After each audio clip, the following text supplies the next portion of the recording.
All right. I just wanted to make a quick video to give you a heads up that I just made a Sporran, which is basically a Scottish, Celtic, man purse, the man bag, whatever, um, from scratch using a model from that I found on Pinterest. So it went from 2D to fourth dimension.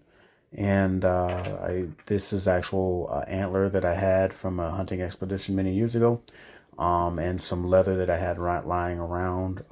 It's turning out so far. It's not quite finished yet, but it's 95% there. I've got a couple of things left to do on it, and look forward on my YouTube channel, the Urban Aboriginal on YouTube, or the urbanabo.com, my website. So everything's handmade.